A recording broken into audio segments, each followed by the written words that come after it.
Over the past week, 20 members of the Shelby County Sheriff's Office joined a total of 85 public safety professionals from 32 agencies across the Mid-South for specialized training aimed at obtaining their 107 remote pilot licenses. This crucial certification will enable these personnel to operate drones in their daily operations, significantly enhancing their capability to protect and serve our communities more effectively.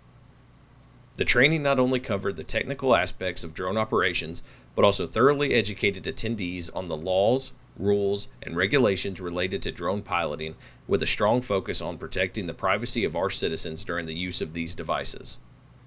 This week-long class was hosted by the Millington Police Department and run by Lieutenant Brian Childress, who had this to say. So once I got to talking to Isaiah, who owns GPM Drones, he showed me what he did. He had a grant for the program, so we kind of moved forward with it. Throughout the training association, everybody's asked us to kind of host a drone class because EMA and firemen and police are always using it. So it was kind of a perfect connection when he came over to us. It's going to let them learn the rules, keep them safe, and when they're flying the drones, it's going to keep the pedestrians and the public safe. Instruction for the certification process was provided by Isaiah Sellers, lead instructor and operator of GPM Drones. So being able to educate any and everybody about drones and how to fly them safely is key.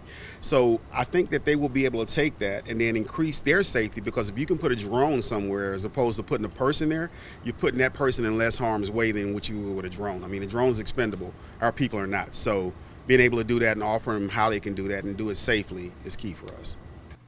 Thank you to the Millington Police Department and GPM Drones for offering this free service to our local public safety agencies, helping us to better serve our community.